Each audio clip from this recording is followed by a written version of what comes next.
Hello, everyone. Welcome to Two Wizards and a Mic, where two incredibly attractive wizards talk about D&D. And wait a minute, what show is this? The confusion on your face was amazing. What? Us? Really? We're here to talk about some D&D because we played it for a long time, and we hope that something you will hear on our podcast or watch on our gorgeous faces talk about it. You'll learn something awesome and make your tables cooler. Yeah, again, I'm all about the attractiveness today for some reason. But how are you doing, Andrew? Good, Shane. Yes, we Did are. We're getting very close to finishing the latest Kickstarter, the Monsters of the Dungeon book. So, Gordon, the layout guru, is doing the final touches, very and I'm cool. hoping the PDF should be ready this month. And then at the same time, we're getting ready for the World of Mir Kickstarter, the next book for next month. And yeah, we've started to organize that, and a lot of that book is written. Right now, it's about 195 pages, 70,000 words. Nice. What was your Yeah. peak? What was like how many word count? What did you Oh, hit as the ceiling? it was well over 120,000 words at one point, and in the hundreds of pages. Nice.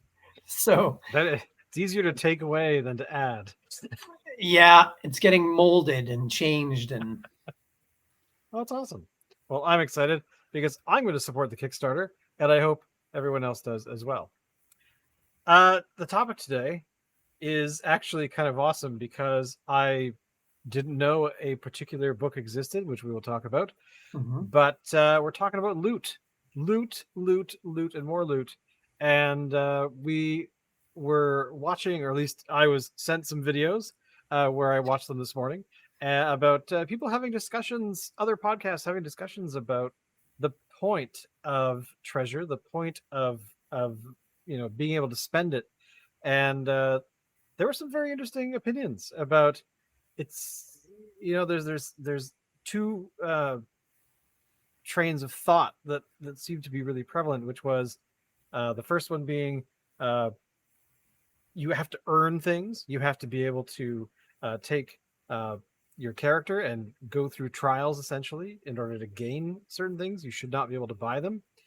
And D&D, actually, D&D is not a video game, was part of that, which I thought was kind of awesome for them to talk about that. But the other train of thought is really more or less that uh, gold and treasure and things of that nature are not necessarily that important because the earned stuff kind of takes over at some level. But that was not a very strong argument on the other sides, at least in my sort of thinking. So, what is your thought? Yeah, so D&D Loot Treasure, I think it's one of the best parts of the game, and I think a lot of people that I've played with and I've seen play the game, something they really enjoy. It's the reward you get for dealing with these creatures and challenges. So we're going to look at how it's changed over time, comparing first edition to fifth edition. And we're also going to look, as Shane mentioned, at a book that we published called Treasured Finds, which I think really helps organize things for the Dungeon Master. And there are a number of opinions about treasure for sure. I think it's something that should be the more special part of the game, like you said, that's earned, and you shouldn't be able to go into a store and buy, a +3 sword or the deck of many things or a flying carpet. Those kind of things I think you should find as treasure that a monster or an NPC is keeping. I also think it makes much more sense if the treasure is connected to the story and it makes sense. So you, for example, you Yes. find magical items that are connected to the water near a sea cave or near a lake.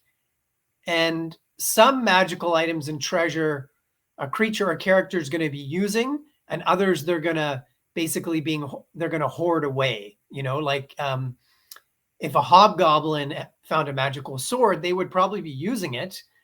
But if they found a love potion, maybe that's not going to be on them at that moment. Maybe they're going to be hiding that away. So Exactly. I think you have to consider those things. The treasure has to make sense, right? Like finding mariner's armor that gives you these abilities in water, finding that in a desert adventure or on a mountain peak doesn't make any sense, right? So I think you've got to, the treasure really should tell a story too, I think. I agree, So because the context is really important. Like you're pointing out that finding treasure in a place that makes absolutely no sense, either is not going to benefit the characters at all, or it is just going to be, oh well, yeah, this desert adventure is cool and everything, but this underwater use only magic item is going to be not that, you know why. He asked the question, why?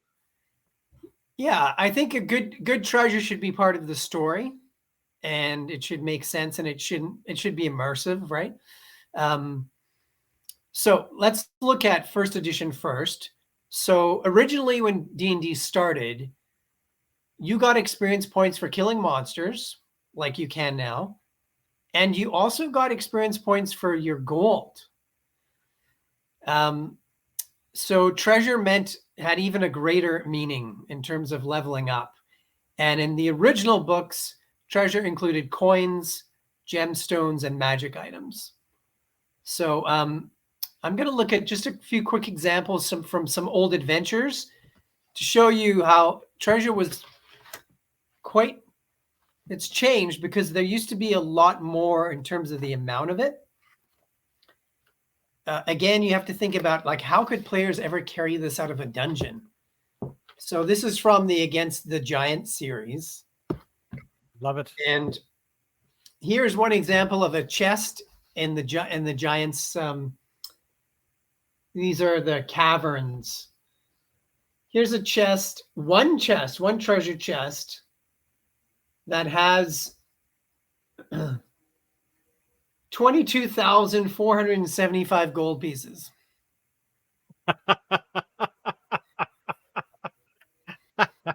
That is going to be one enormous chest, and have fun getting that out of the dungeon.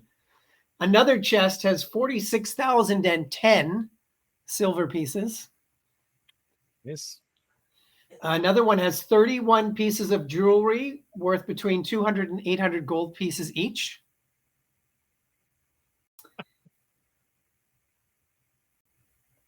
Another one has 4 jade carvings worth 1,000 to 8,000 gold pieces each. And this, Okay. this one room has multiple chests and treasure hoards. And when we used to play, we'd be like, okay, I'm just going to add that to my character sheet, and we're just going to walk out, and the party's carrying like 100,000 coins and carvings, and so the traditional way that we don't need that. Yeah, the traditional way that you'd have treasure in an adventure or module, you'd have the text box giving the DM information for the players, hopefully a description of what they can see. The rest of the encounter or location would have, what the monster is and what could happen, and maybe an NPC. And then at the bottom, they would list treasure that could be found, or treasure that was on the monster or NPC. So another one, because the first one I gave you, that was like a treasure room or a hoard, right? Or treasure vault, right? Here's one where in a barracks, you can find 8,000 gold pieces, 3 pieces of jewelry worth 1,000 to 8,000 gold each. So again, like, these are huge amounts. Another one, this is a giant. He has +2 armor, a +2 shield, a +1 axe, and a +3 hammer. But this is actually his chamber. So these are just lying on the floor. And then there's a ring of invisibility on his nightstand. So it just gives you a little bit of a taste of how large the treasure hoards used to be, how valuable they were. Looking at D3, the Vault of the Drow, another old adventure. This one encounter location. The magic items include 2 death lances, a staff of healing, a ring of spell storing, a potion of cloud giant strength, and then 6 more potions, 4 more scrolls, and 4 more miscellaneous magic items. So again, these were very large hoards, and there was lots of treasure in these adventures. I'd say when I make adventures now, I don't have as many items, and I don't have these giant. I don't usually have these massive hordes of treasure. Right. Well, I mean, in most adventures, having like items that are going to benefit the players' characters are going to. They have. I mean, I'm to be honest, I'm on the stuff has to be earned sort of realm, because I remember playing back in those days where you stumbled into a room and then suddenly you had, a bazillion things to play with. But in hindsight, I mean, it's not exactly useful in any way. It's like this. It's like cheat codes. Let's go with a video game analogy. Cheat codes, are fun if you're, just don't care and it's late at night and you just want to fool around a bit. But doing that for the entire game is really boring. And I think that being overpowered characters, like a level 20 character walking into a level 2 dungeon. I mean, that doesn't make any sense, right? That's completely just silly. So I think having a measured approach is far better than anything else. Yeah. And another thing I should point out is what I usually do is just like the encounters, I usually make them get harder through the session. Sometimes I have a tough encounter to begin, but usually it's the climax, because that's a natural storytelling rhythm. And usually in that final encounter, the treasure that the party will find there, I will specifically choose a magic item for each of the players that will be in that hoard. I'm not going to tell them when they find it who should have what. They can figure that out. But I'm going to have that possibility there. So that's another thing to consider. Consider, like, what classes are in the party. What might the paladin want to find? That's another thing to really consider. Yeah, exactly. All right. The other thing about first edition is you could have +3 magic items. Oh, no, sorry. +4 and +5, which now the maximum is only +3. In all the books for 5th edition, there's nothing higher than +3. But back in the day, you could have +4 and +5. I do recall having a very cool sword once that was very much in that +5 realm. Oh, really? Being very proud of it when I was, 11 or whatever. Oh, wow.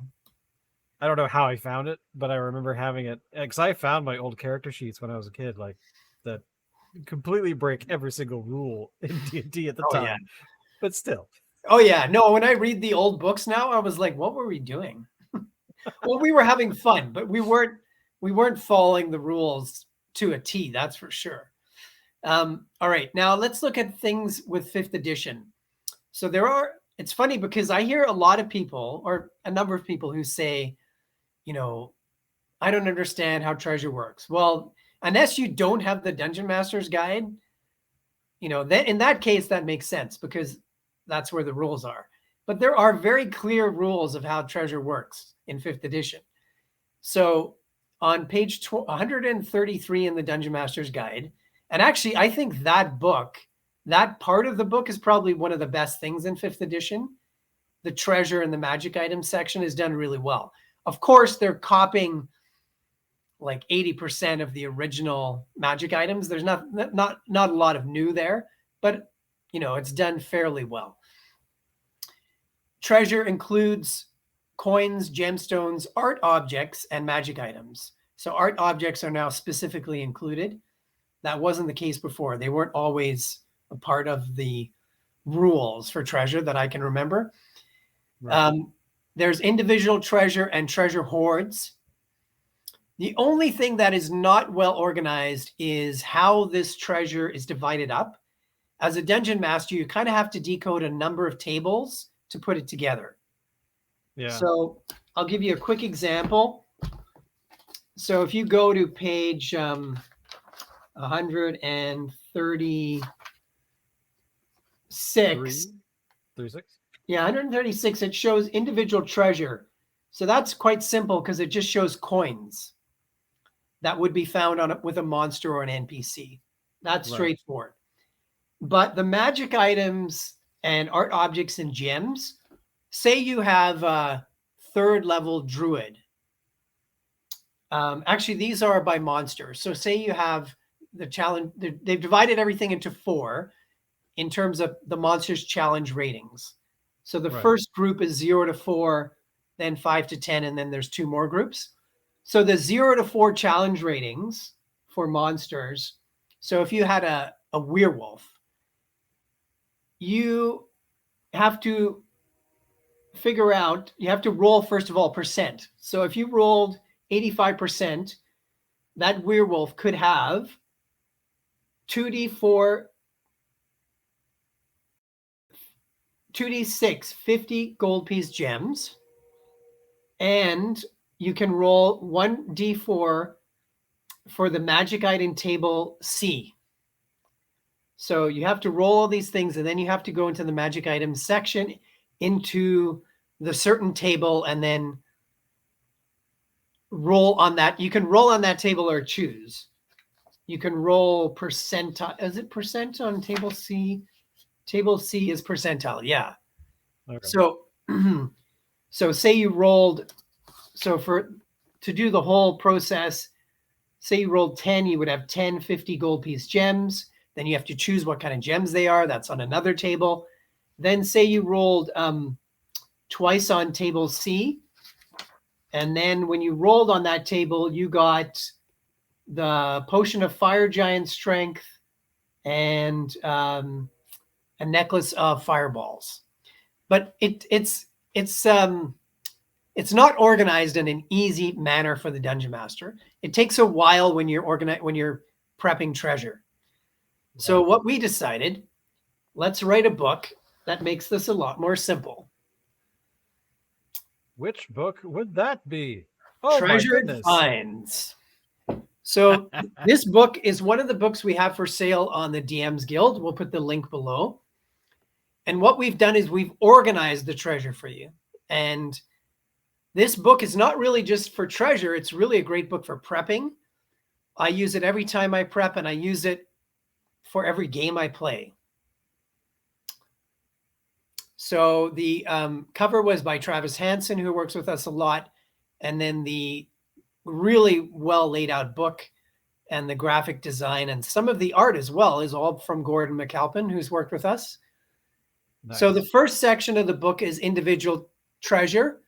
And this time, yes, it's still tables, but we've organized it very simply. So here's the 4 different monster challenge rating sections, levels, and here's the treasure that a monster or NPC could have on them. Then we've also included magic item tables for individuals, for monsters or NPCs, and you can choose from these tables or roll. Because that wouldn't happen very much. The way that 5th edition is designed, NPCs and monsters don't have magic items all the time, especially monsters. You wouldn't really, but so that's the individual section. So now we come to the treasure hoard section. So this would be the, hidden treasure pile of the creature or NPC. And what we've done is we've taken the rules and we've taken those tables and we've organized it into treasure chests.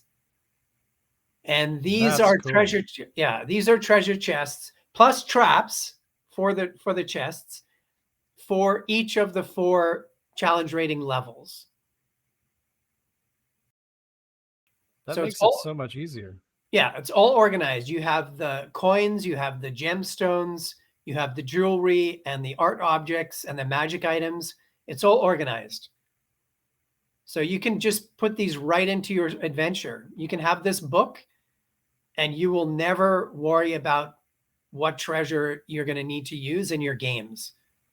And this would be every monster from challenge rating 0 to challenge rating 30 and for any player level. I am surprised I did not know this book existed.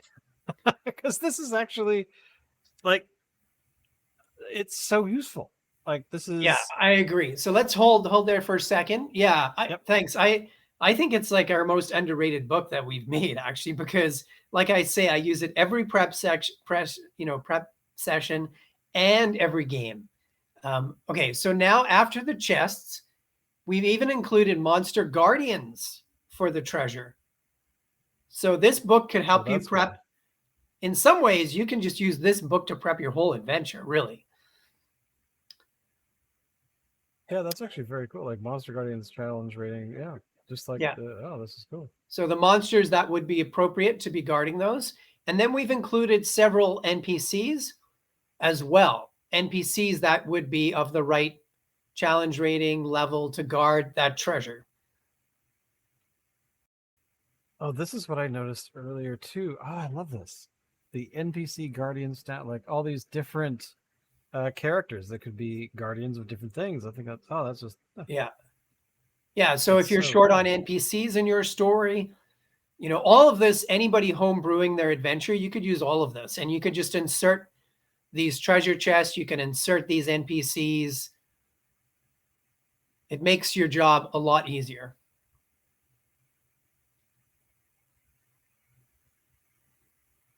I think my favorite was the where is he? Duskwind. Oh, Oh not yeah. Duskwind. Duskwind is yeah, Duskwind. Yeah, being a druid, I love that. So I definitely am, loving druid characters for some Oh, reason nice. lately. Don't tell Wizards of the Coast. No, because It's one of the we'll new talk about things. that. Yeah. We'll talk Yeah. about that sometime. Yeah. Is this actually? I gotta ask. Is it new? This stuff like I actually didn't even notice when the publication dates were This book? for that. No, for that stuff that you were just mentioning. Oh, it's just something that's being discussed. Okay. There's again people over intellectualizing the game and people virtue signaling and saying they might not use the word druid or cleric or witch, different terms. Yeah. It's the Well, same. look at that. It's just a game. Yeah. It's the same stuff we've been hearing for a few years now. So yeah, you have quite a few NPCs for you to use for to guard the treasure, to do anything to do with your adventure. And then after that, we have more things you can add to your treasure. There's a miscellaneous table, simple things you might find. More trap stuff, more tricks. Yeah, extra traps if you want traps you could use with the treasure. And then we have mundane items. Yeah. Again, to make it seem more Yeah. realistic. I always try to put these in, I'll say, you find a rat skull on the bookcase, You find a 10-foot pole. Yeah, you find feathers in this leather bag with the gold coins. It makes it more realistic, Yeah, especially since you can find stuff that would be considered mundane that you don't necessarily think is that important, but could actually come in very useful. Like somebody could 100%. use up their healer's kit. They could they could break a walking stick. They could, do something that is, or find something that's useful that will come in useful either later on or immediately because for sure. like For dog sure. collar. Dog collar is on the list, right? Yeah, dog collar.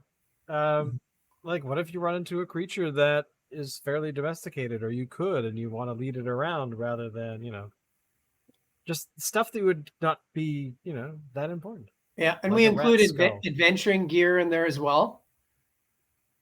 Scholars packs, Dungeoneer packs, like stuff that in theory you get at the very beginning at level 1. If your character, Mhm. is of a particular class, you could be like, oh, well, my character will need a blah pack or a forgery kit or Right, whatever. right. So yeah, these are this is so organized and kind of awesome, and I like that too.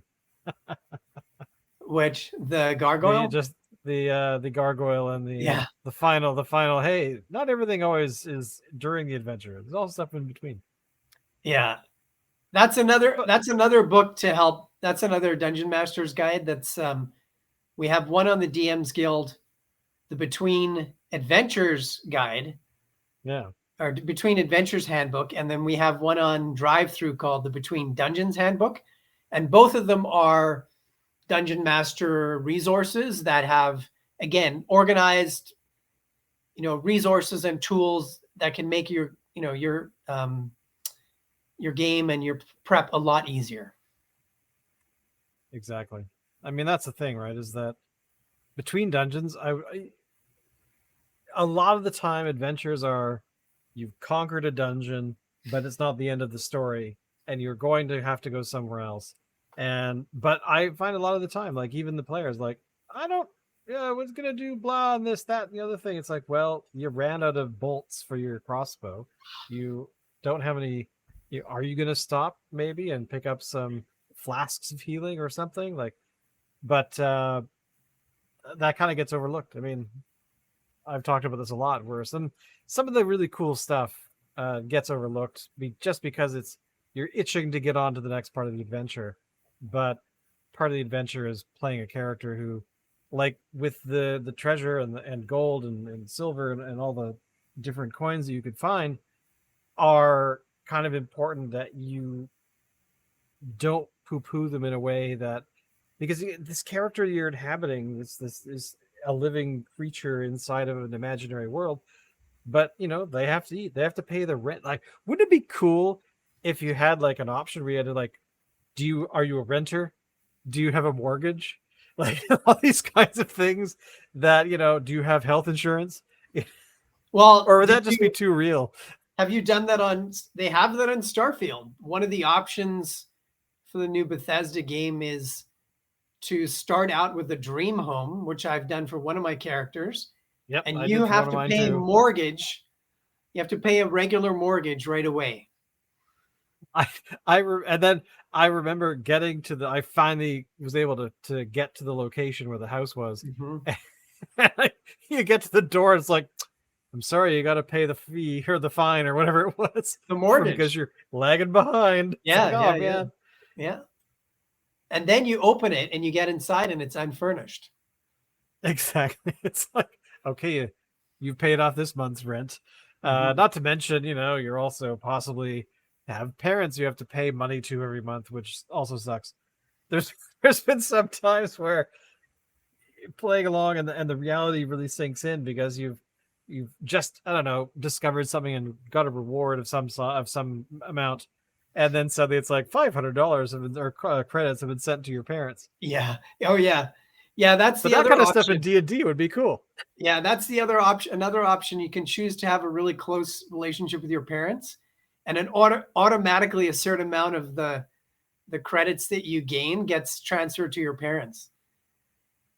Actually, the funny thing that happened to me. I discovered that by accident because I mean I did choose that option, but Right. later I had a character who was running away from the authorities, of course, Oh and yeah.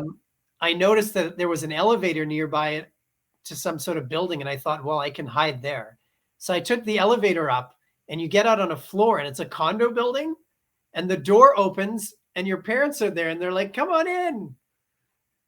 And I'm like, "This is really good timing." Mom, Dad, hi, how are you? Can I borrow And then some money? I have a fine. they show you your bedroom, and it hasn't changed like since you were a kid.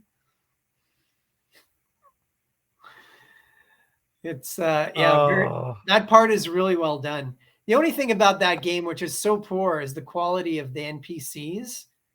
Um, like in terms, visually or yeah, yeah, um, yeah. That has Most of been discussed a lot, Yeah. and I gather they're going to address it at some point. But I mean, and that's the thing, is that when you're playing a game like this, we don't have to rely on the fidelity of some game engine. You know, we've just Exactly. got our imagination, which is far more photorealistic, I would hope, for most. Oh yeah, I mean, and even with that game where it's 150 gig or whatever, when you have conversation options, the menu has 4 or 5 options, sometimes, which is really good for a video game. But D&D, you now have an unlimited amount. Exactly, because you could totally, I mean, I don't know anybody out there that would be able to lay it out on a table with miniatures that have enough of them to like populate a real city. I have there's probably people out there like that. Wink, wink. But there's definitely an argument to be made for having that ability to be at the table, have it in your head, but also to be able to see it on the table, not in a 3D environment online. No, we're talking about you're in the room, and that kind of stuff really kind of brings all of this out, and it now begs the question of a lot of the treasure. A lot of that's not, there's no miniature stuff for the, like, there's chests, of course, and things like that we see all the time. But wooden barrels, you've invested in a few of the sort of the 3D printed stuff, I guess. Mm-hmm. But there's a lot of stuff that would be cool, like shields on the ground, leather, scale mail, and things of that nature that might be laying around. Mm-hmm. But that would be too much. I mean, in Starfield, I have had to come up with a trick of how do you store stuff you don't have anywhere to store because everything is full. It's like, I'm just going to pick a room on my spacecraft and drop it on the floor, because I realized very quickly that when you go to sell stuff, if you choose the option to sell stuff from your ship, all of that stuff you've dropped on the floor is also in the list. No way. It doesn't have to be in a box. It just Wow. it can be on the floor. Wow. So there you go. Well, that actually reminds me of a D&D campaign, which we haven't got back to yet, where the party was in a keep fighting bullywugs and other creatures. And they found so much treasure, and they couldn't carry, they couldn't carry quite most of it. So they buried it in that keep, under the keep. And they said, oh, well, in our dragon cult adventure and the campaign, and they said, well, we'll go back and get it sometime. So we'll see if that actually happens. I seem to recall during one of the sessions that somebody did bring that up, like, oh, maybe we should go back to blah to add or take something out of it. Yeah, but I don't think we ever did. I think we just talked about it because we thought it might be useful. Yeah. But I gotta say, man, treasured finds. I did not know this existed, and I love it. It looks great. And now that you've explained about how it's actually laid out and organized, brilliant, absolutely brilliant. Any other final words about treasure and things of that, or loot in D&D? Well, again, I find a lot of fun. I get a lot of amusement and enjoyment trying to figure out what treasure makes sense. So, what treasure a creature actually might be using. Maybe they'll have the coins on them. Maybe they'll be using this. Maybe they'll have a healing potion they can actually use against the party, when they're in the fight. If there's a castle, for example, there's going to have to be a barracks. There'll have to be an armory. Then the party has an opportunity to find a whole bunch of different kinds of weapons. So again, I think you can be very creative. Also matching magic items to certain monsters and certain NPCs, and matching treasure to certain kinds of environments and buildings. So yeah, I find that process actually a lot of fun, of stocking the dungeon basically, or the castle, or wherever. I find it, a lot of fun. I also will have lists of treasure off to the side that I will only put into the game as things happen. because again, I want the players to choose what they're going to do. So I have that set up. So, maybe if you didn't go to this one location where there is a treasure chest, then I can say, well, not telling the party, not telling the players, but that treasure that I had there now can be moved to another location because of the choices the party made. So, Right. Yeah, it's a fun process, and again, it helps to have that treasure off to the side, certain troves, so that you can use them depending on what happens in the game. Yeah, because there's definitely going to be like adventures where we were running a campaign where we were trying to find 7 different swords, if I remember correctly. Yeah, and those swords were were they in a specific location, or do you ever change that? Like today, actually I set that sword to that location, but you know what? It makes more sense to have this other one there. no, those ones were in all specific locations around in our world of Mir. So you had to go to a certain place, right, to get it, and then each of those was a very unique item. It wasn't it wasn't pre-made. I made each one of those. Yeah. Yeah, and that's another campaign that we still have. I think We've we still gone have to 3 level swords 20 to go. and finished a few campaigns, but we have a few other ones that we still haven't completed that we could go back to.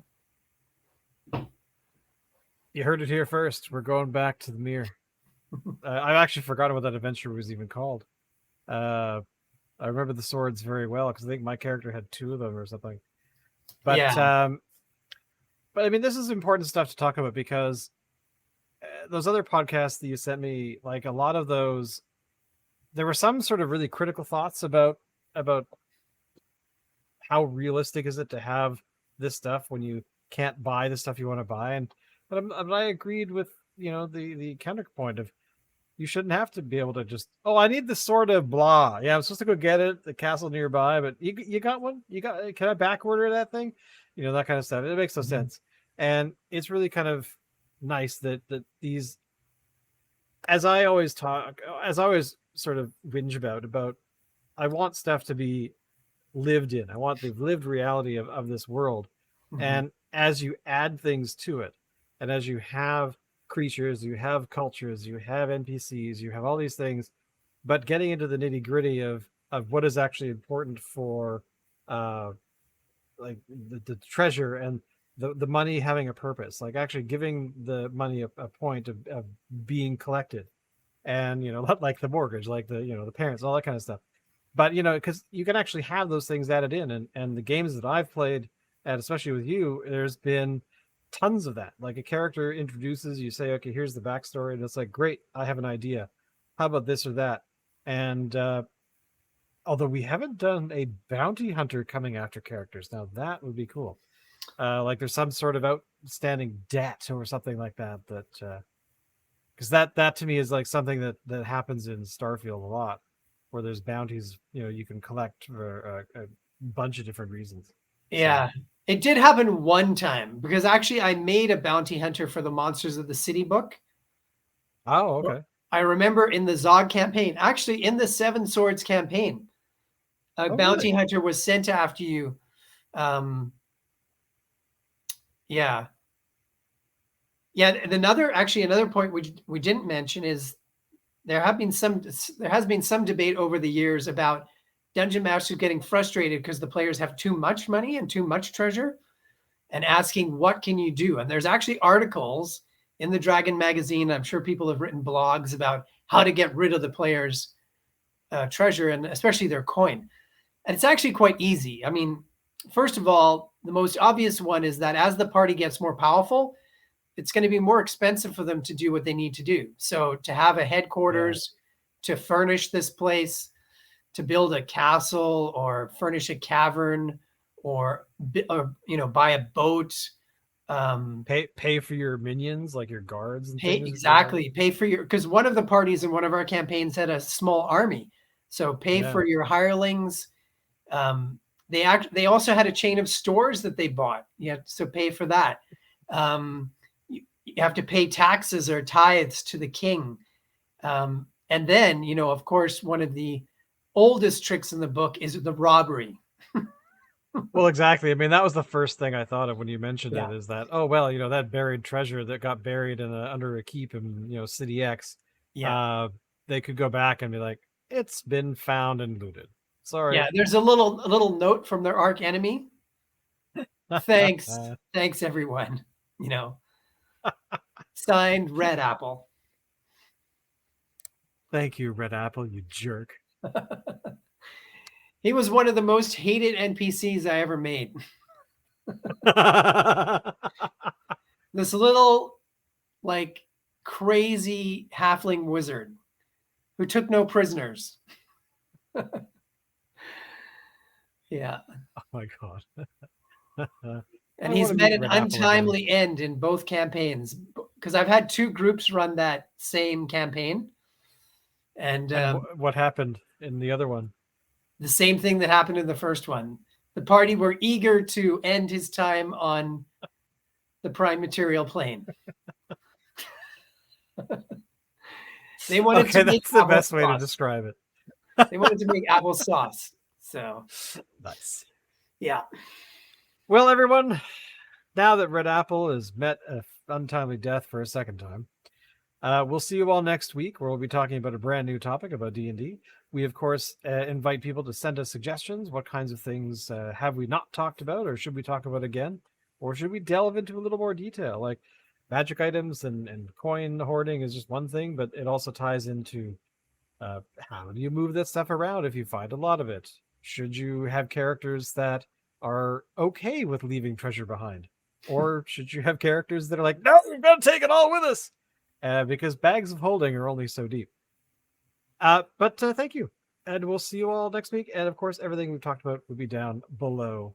And, don't forget, this is just a game. Later.